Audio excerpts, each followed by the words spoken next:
Hi class, welcome to lesson number 34. We're well on our way of understanding macroeconomic theories and concepts, and as usual we start with our homework question, right? And the last time I asked you guys was to draw me a flowchart, right? Explaining if my aggregate demand goes up, what are the consequences? And if my aggregate supply goes up, what are the consequences? Right behind me, I'm going to scoot right here, okay? But basically, I've divided the board into two parts. We've got the consequences if AD goes up and down, and then we've got the consequences of AS going up and down here. Okay, let's start off with the aggregate demand going up. Pretty straightforward. First of all, let me reiterate this. If AS was constant and if consumption, investment demand, government spending, or net exports go up, AD goes up. Okay, so again, C, I, G, X minus M. Okay, holding aggregate supply constant. If C, I, G, X minus M go up, AD goes up. Okay, so if AD goes up, what happens? Well, aggregate demand goes up. Technically, the RGDP goes up, right? The output or the RGDP goes up. RGDP goes up. Unemployment comes down because the economy is now producing at a higher output, and that requires more jobs. Therefore, people are employed more and unemployed less. That's why the U goes down, U for unemployed, right? And then finally, the price level goes up, okay? That is the relationship here. AD going down, the exact opposite mirror effect. Our GDP goes down, U goes up, price level goes down, all right? Now, that being said, let's talk about the aggregate supply. We talked a little bit about supply shocks in the class before, right? Supply shocks are any event that causes your aggregate supply to change, right? And we talked a little bit about long-run shifts. We talked about short-run shifts. And so let's talk about, let's say for a pretty common example is when your input prices go down, right? So input prices going down, what does that mean? Well, it means that your resources, if you're making a product, let's take any product. Let's say I'm making laptops, okay? I'm HP, I make laptops, all right? Or I'm Apple and I make laptops. And you have different components that come in, right? You have a microprocessor, you have chips, you have all these different things, right? And what if the cost of your microprocessor goes down dramatically, right? Making your laptop, you can sell the laptop the same cost, same price, but the costs have come down, meaning more profits for you if you're Apple or HP, right? So if your input prices go down, normally AS actually goes up, okay? If AS goes up, RGDP goes up, okay? RGDP goes up, U goes down. Again, AS going up creates output at a higher level. If output increases, your economy is doing better, more people are employed. Less people are unemployed, right? U goes down and price level goes down as well. This is the key difference, guys, by the way, between the aggregate supply and aggregate demand, all right? When aggregate demand goes up, RGDP goes up, awesome, right? Even in this case, AS goes up, RGDP goes up, great. RGDP goes up, the automatic thing that follows is that unemployment goes down, right? Because higher output means that more people have jobs, okay? But notice the key difference, all right? The key difference is that in AS, right, when it goes up and RGDP goes up, the price level actually goes down, okay? But in this case, the price level actually goes up. And that's why a lot of people say this is a good scenario because when we have RGDP going up, that's awesome, the economy is doing well, right? But at the same time, if the price level is going up, we got to watch out for that because what if you have inflation? So if the prices are going up at a higher level than the output is, then people are in trouble because they're not able to make enough money to pay for that, okay? But in this case, right, if AS goes up, we have a scenario where the price level goes down, good things because things are more affordable and we are having more jobs and more money, right? So in general, well off if AS goes up. Now the other side of the thing is a bad scenario. What if our AS goes down, right? AS goes down, your RGDP goes down, bad things are happening there because the output is coming down, economy is doing worse. Unemployment rate actually goes up, right? Makes sense, right? If output is going down, we don't need as many jobs anymore. Unfortunately, that means laying people off. And then unemployment goes up, okay? And then that means that your price level actually goes up. In the case of AS going down, your price level goes up. So this is just an all-around bad scenario. This is all-around good scenario, right? But if in AD's case, right, we can fight inflation this way. If AD goes down, right, guys?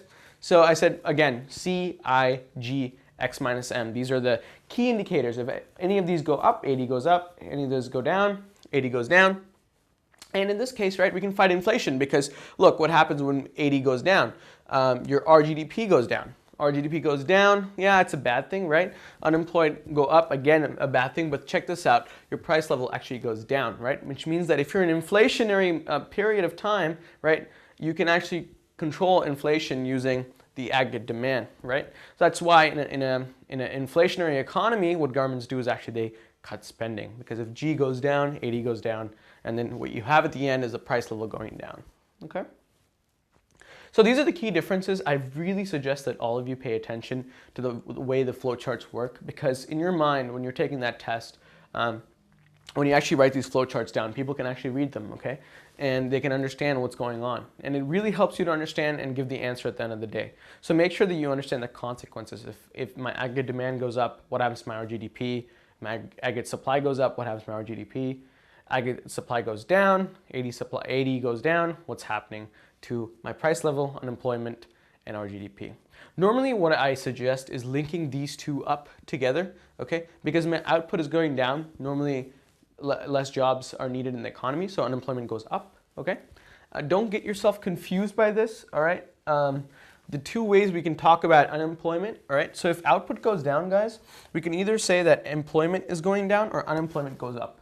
Don't get confused. Normally in answers, we normally see people talk about unemployment because that's what we're interested in, right? But obviously it's kind of taken for granted that when your unemployment is going up, your employment is actually going down. Okay, so keep that in mind. But tie our GDP and unemployment together as concepts, all right? Or employment, whatever way you want to look at it. And at the same time, understand that price level and our GDP are not tied together. It really depends if you're changing AD or AS. Again, we can go back to the graph and we can talk about it a little more in detail. So the reason why we see the price levels fluctuating, okay, we can see this more clearly on a graph because AS goes up, right? We normally see the price level going down because it shifts to the right. AD goes up, it shifts upwards, and that price level kicks up a little bit. Okay, so when it comes to the homework question, the reason why I asked you guys this is that I really want to make sure that you know the flow chart for AS and AD because it's really something that we're going to build on a little later, right? When we talk about fiscal policies in this class, in this particular class, we need to understand this pretty well. Okay, that being said, I want to move on to the other part of the board. Okay, so that was a homework question, by the way. And this part of the board kind of has what we went over the tail end of last class. We talked about the Phillips curve. Okay, and I just feel like we need to clarify this a little more. Okay, so we had the same graph that we had last time, right? And we gave you a scenario. Okay, and remember, before I start into anything, I want to clarify a couple of things. Okay, Phillips curve is a relationship between inflation rate. Okay, inflation rate and unemployment rate. Okay, so Phillips curve is plots the inverse relationship between inflation rate and unemployment rate. And an inverse relationship, right, graphically translates to a downward sloping graph.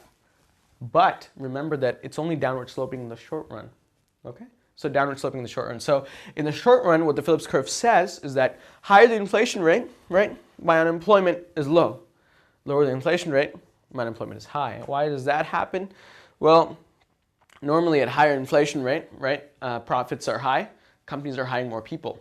Lower inflation rate, it's lower, right? Companies are not doing so well, the profits are low, so their unemployment is high.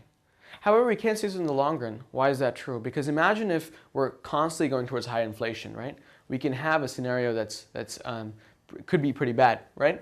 So the PCLR, right, just understand this. The Phillips curve in the long run, okay, is directly, I repeat, directly related to the long run aggregate supply curve. The long run aggregate supply curve. The aggregate supply, short run aggregate supply, is related to the short run PC curve. So know that. So in your head, I want you to tie a relationship between the Phillips curve, okay, and the aggregate supply, all right? Phillips curve and aggregate supply. If I'm shifting the AS in the short run, I got to shift the PC in the short run. If I'm shifting the LRAS in the long run, shift the PC in the long run. So tie those two together. And one of the scenarios we gave you is that we said that what if for some reason, let's say that consumption goes up, okay? Consumption goes up. So what if my consumption goes up? Let's say for some reason consumption went up. And if my consumption went up, what's the immediate consequence? My AD goes up. Because remember guys, when C or G or I or X minus M go up, okay, so I'll say that one more time. If C or G, right, consumption or government spending, or investment spending or exports minus imports go up, automatically AD goes up, aggregate demand goes up, okay?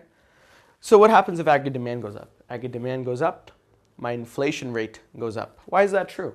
Let's look at this graph, okay? Normally what I do is that I look at the short run Phillips curve, okay? And I'm looking at the AD going up, okay?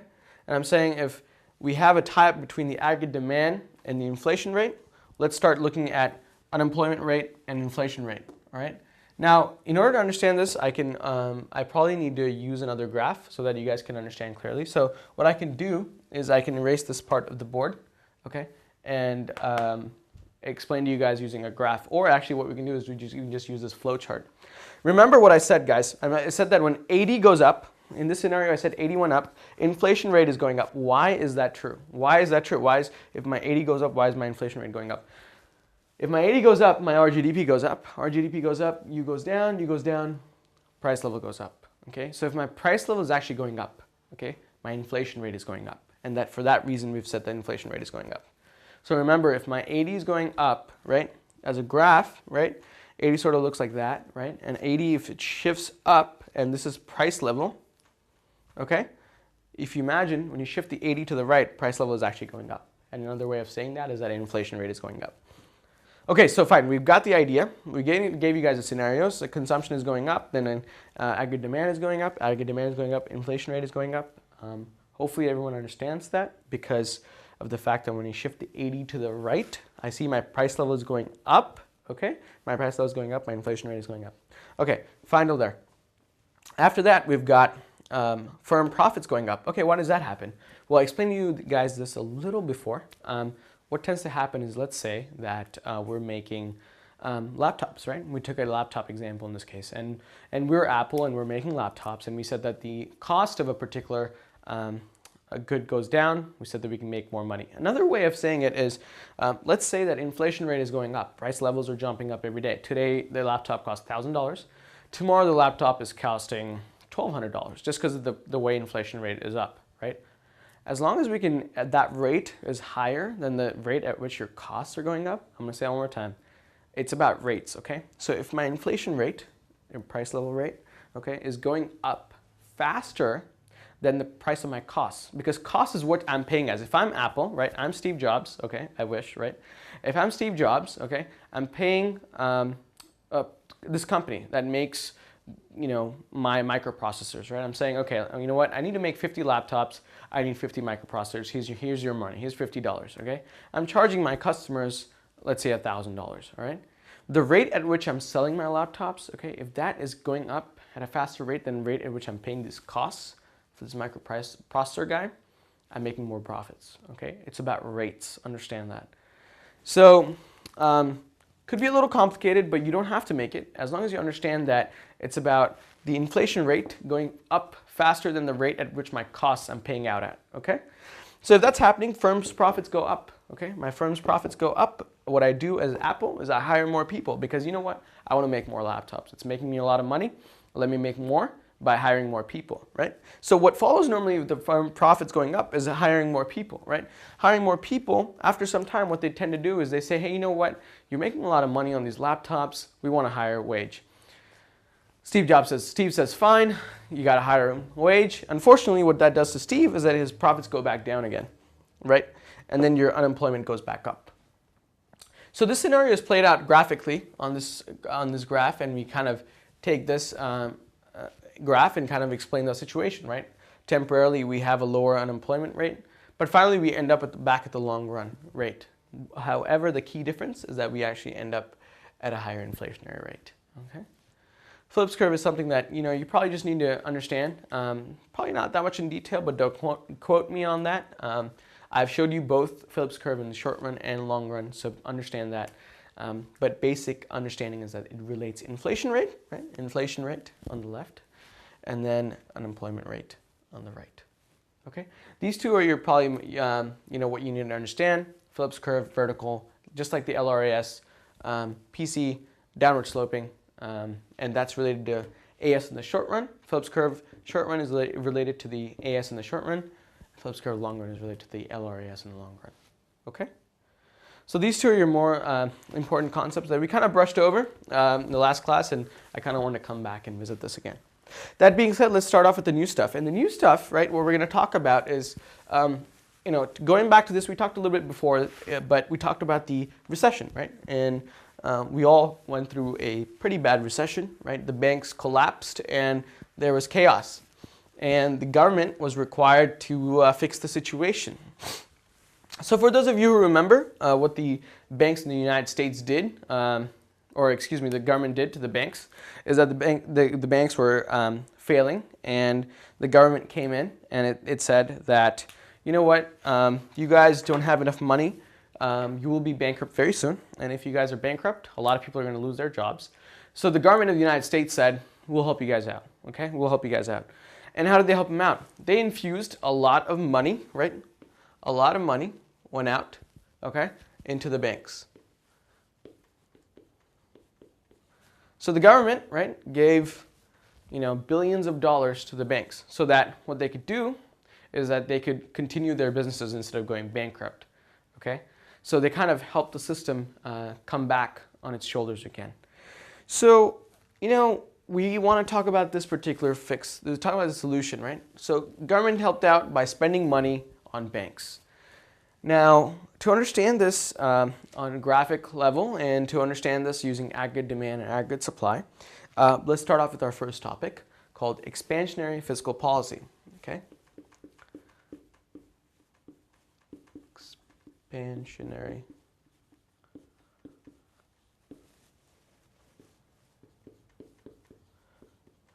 fiscal policy. Okay. What does expansionary fiscal policy mean? Okay, let's start off with the first word, expansionary. Hopefully pretty straightforward, right? If you're in an economy and you're doing bad, you want to expand the economy, meaning that you want to make things a little better, right? Expansion, okay, you can think about that as increasing your aggregate demand. I'm going to say that one more time. If you want to say expansion in your economy, where you want to make the economy a little better, okay, you want to make the economy a little better, right? And the way to do that, one of the ways at least, is to say I want to shift the aggregate demand to the right, okay? The fiscal policy, okay, not a monetary policy, right? Fiscal policy is using these indicators that we talked about, the aggregate demand, right? So remember, when we started off the course, or the macroeconomic part of it, we said GDP is equivalent to consumption, investment, government spending, and exports minus imports, okay? Fiscal policy, okay, is the government's way of using this part, okay, G, okay, the government spending, to fix the economy, okay?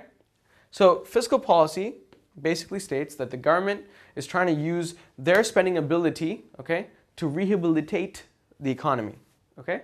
So if any of these go up, and if AS was constant, we said that AD goes up, right?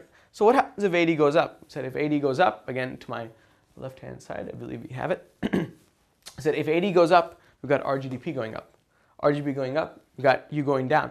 What does this mean? Well, it means that my aggregate demand is going up, my output is doing better, right? The economy is doing a little better, and more people have jobs, awesome, right? The price level is going up. That's another thing we got to talk about a little later, but remember, for the most part, if we're in an economy that's doing bad, we want this, right? We want our GDP to go up. We want our output to go up. We want more people to have jobs, okay? And that's why the government uses a fiscal policy, okay? A fiscal policy, so they can use their government spending to fix the economy. All right, so how does that look graphically? All right, so let's go ahead and erase this. And we can draw a nice little graph, all right? So, as usual, we have two axes, right? On my y-axis, I have price level, PL, standing for price level. On my x-axis, I have RGDP. And why do we use RGDP? Because when we use nominal GDP, it's kind of tricky, right? Because there's inflation involved in it. Every time, every year passes by, you notice that things become a little more expensive. And that process of things becoming more expensive, we explained to you, is that inflation, okay? Every year prices change. So nominal GDP takes account of GDP in that particular year. Our GDP accounts for that difference of how inflation changes prices every year, right? So our GDP is what we want to use because it's more realistic. Price level obviously is very important to understand how your goods, how expensive they are. So here's the SRAS. Now guys, SRA is actually a smoother curve than this, but just to be a little clear, as usual, we want to split the SRAS in 3 different zones. Remember, there's a flat area for SRAS, an area that's going up, okay? And then the area that goes up exponentially, okay? And this is your SRAS, standing for short run aggregate supply. Okay, awesome. So let's draw an AD, and let's draw an AD in a recession. We said that 2008, the banks collapsed. Here comes the aggregate demand graph. We'll call it 80, okay, or 81. We'll call it 81. We'll call it 81, and look at 81, right? Where this equilibrium lies explains to you 2 different things. One, if you come down to the x-axis, it tells you your RGDP. And I'll call this RGDP-R, as in RGDP, oh, we're in a bad time recession, okay? And if you look at this, if you go to the y-axis, right, you see the price level. This is price level 1, okay? Prices are pretty low, okay, not bad, right? Things are affordable, but here's the biggest problem, okay?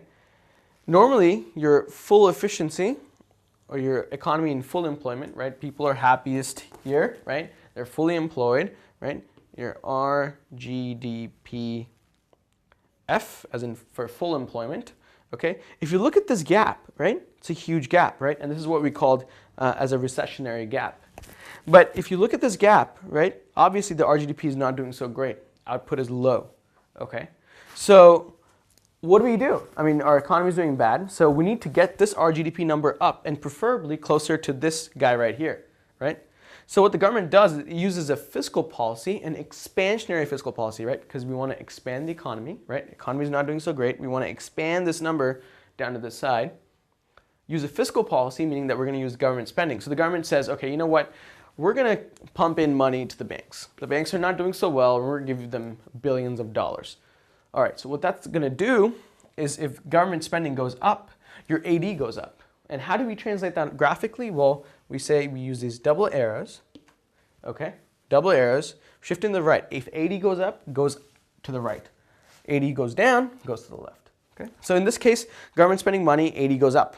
G goes up, AD goes up. And we draw a line that's that's parallel, all right? Parallel, and we'll call this AD2. So now look at this. The advantage of being in a horizontal area, even though normally it means recession, is that when we expand AD and watch the new equilibrium, right, we're still at the relatively the same price level. It doesn't have to be exactly the same, but it's not drastically different. The delta here, or the change here, is very negligible. But here, if you look at the RGDP all of a sudden, okay, RGDP1, we'll call it, look at the difference, right? Our RGDP has improved tremendously, right? We've made a difference to the economy. Output is going up. So this means that if output goes up, firms are making more money, more people are being hired, so your unemployment's coming down. Awesome. And that's how the government tries to fix a recessionary economy. Okay? So an expansionary fiscal policy means that we're either doing 2 things. One, okay, G goes up. So in this case, G did go up, right? Imagine government spending billions of dollars into banks, okay? G is going up, government spending is going up, okay? Or my taxes, T, comes down, okay? However, we talked about the tax multiplier a little before. We talked about the government spending multiplier. Which was bigger? The government multiplier, okay? That was the one that was bigger because we said that G affects consumption directly, but taxes affect both consumption and savings. So it's a little smaller of an effect, okay? So if you want to create the same effect of having government spending, you need to cut taxes by a lot more, okay? But so your expansionary fiscal policy consists of 2 things, government spending more or taxes coming down. Either way, your AD is going to shift to the right. So if T goes down, taxes go down, or G goes up, AD goes up. AD goes up, and if it's in a flat line like it is here, the flat part of SRAS, what's going to end up happening is that your RGDP goes up and price levels don't change as much. So you can afford, with the better income, right, the same amount of goods, which is awesome. And that's how the government tried to fix our economy. Now, obviously, this is a very, very simple model, right? Things work a lot more complicated in the real world, but this is the beginning of understanding how things work, okay? So this is an expansionary fiscal policy. The opposite to that is a contractionary fiscal policy, okay, which I will use this part of the graph.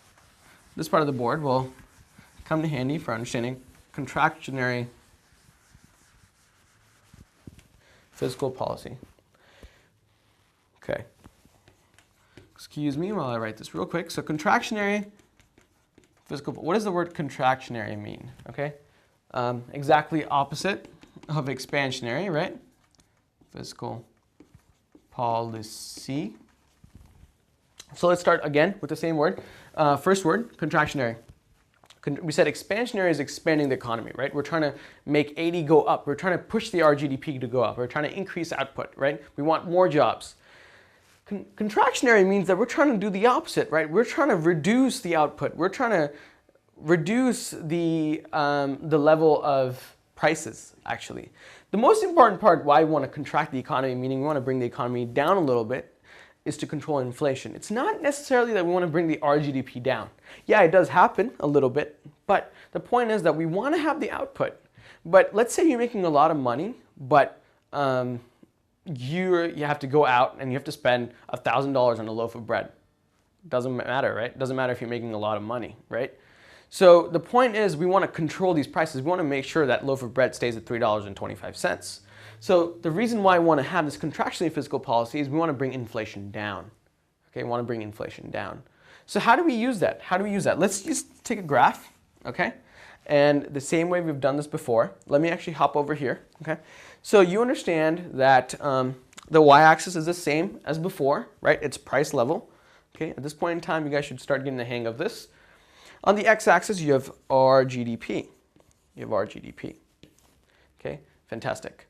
So when you have a graph, again, you have a flat area, a growing area, and then an exponential part for an SRAS, short run aggregate supply, short for SRAS. Okay? And let's say this is full employment, right? This is happy time, right? GDPF. People are doing well here. They're fully employed. Okay? But here's the problem, okay? Your AD is actually in zone 3 of SRAS. It's right about here. It's called as 81. Okay? Here's the problem, okay? Things are good, right? Because if you imagine, our GDP is actually higher than GDPF. But here's the biggest problem. It's not higher by that much, first of all. Make sure that you understand that. But the problem here is if you go to the y-axis, you notice that the price level is really high. It's really high, right? And what happens when your price level is really high? That loaf of bread is not $3.25 anymore. It's more like $30.25. So people, even though they have the same amount of income, right? Difference between GDPF and here when it's in inflationary mode, let's call that GDPI for some reason, right? GDPI, the difference is not that much. But if you compare it to the price level difference, it's huge, right? So what the government does is it says, you know what? We're having an inflationary economy, okay? We need to somehow fix this, okay? And the way we're gonna fix this is using, again, 2 ways, okay? Either we bring the G down, right? Exact opposite, guys, of the last one, right? We bring the government spending down, or we increase the taxes, okay? Either G goes down or T goes up, and that's a contractionary fiscal policy, okay? Again, remember fiscal, meaning that we're gonna deal with AD, okay? We're gonna deal with aggregate demand. Monetary policy means we're going to deal with the supply, okay, and that's going to come later. But point right now is saying we have to either reduce the government spending or increase the taxes. That is the fiscal policy used when you're contracting the economy, okay? So let's say we're going to use this first one, okay? We're going to cut down the government spending. The president comes in and he's like, we're having an inflationary economy. What we're going to do is we're going to cut back on a lot of programs. Government spending is going to slow down. So what's going to happen is it's going to shift this 80, this guy right about here, to the left. Okay, it's going to come down. And it's going to come down, hopefully, where full employment is, right, to 82. Now watch the difference. We're back at GDPF. Okay, the difference here is not that much. Even though we went down in GDP, it is true. If my 80 goes down, okay, our GDP does come down. Our GDP does come down, and it's important to understand that. Okay, your output does come down, and your employment does go up. But here's the good news: your price level actually comes down. That's the way you fight inflation. With the contractionary fiscal policy, you fight inflation. Okay, so you bring the price level down. Perfect. So if you look at this, right, before we're about here, this PL1, right? Now watch, where the new 82 and the SRAS meet, we go right about here, hit the y-axis, and all of a sudden we have a lot better price level, right? This comes down, okay? And all of a sudden that loaf of bread is not $30 anymore. It's a lot better, okay? It's at 5 or 6, okay? A lot better, right? Your money comes a lot more, right? It helps you out a little more than before, right? If you're paying $30 for a loaf of bread, things are bad, okay? So the point is that you can fight inflation, okay, using a contractionary fiscal policy. And what does that mean? You either increase taxes or you decrease government spending, okay? So we've talked about contractionary fiscal policy and expansionary fiscal policy. Expansionary fiscal policy, we increase the government spending or decrease the taxes. Contractionary fiscal policy, we decrease the government spending or increase the taxes. What is expansionary meant for? It's meant for us to get out of a recession. What is contractionary meant for? It's meant to fight inflation. Okay, so understand those two differences. Okay, so one of the other things that people talk about a little bit is if prices are not so flexible, coming downwards. If, for the example, coming downwards, they say Keynesians, there's a whole branch of economy called classical economy. It's called Keynesian economy, and there's supply-side economists.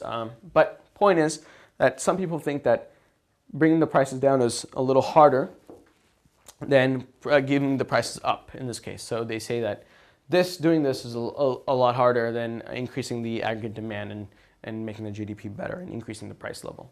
So keep that in mind. Talk to your professor a little bit more about classical versus Keynesian economics. Don't kill yourself over it, but it's important to understand that you understand that there are different types of economists and they think of economics in different ways. There's no right or wrong answer per se, but there are people who have their own views, okay? Largely, we follow Keynesian economics. Okay, so the next class, we're going to cover budget deficit, budget surplus. We're going to talk about an effect called a crowding out effect. But before I jump into the next class, I want to first review this class, right? And we talked a little bit about how the AD goes up, what's the consequence? If AS goes up, what's the consequence? We talked about the Phillips curve a little bit more in detail, even though we covered it in the last class. I just want to brush that up. Then we talked about expansionary fiscal policy and contractionary fiscal policy, probably the biggest takeaways from this class, right? Government spending goes up, my taxes come down. That's an expansionary fiscal policy meant to get us out of a recession, okay? Contractionary fiscal policy, government spending goes down or taxes go up, meant to take us out of an inflationary period, okay? So understand that. For homework question, I want you guys to draw me a expansionary fiscal policy. So if my government spending goes up, draw me on a graph. Pretty much this graph, I want to see it in the next class, okay? And I want you guys to clearly explain to me how we can increase our RGDP using our government spending going up using a flow chart, okay? So two things, flow chart and this graph over here, next class. Thank you so much for joining in. Hope to see you.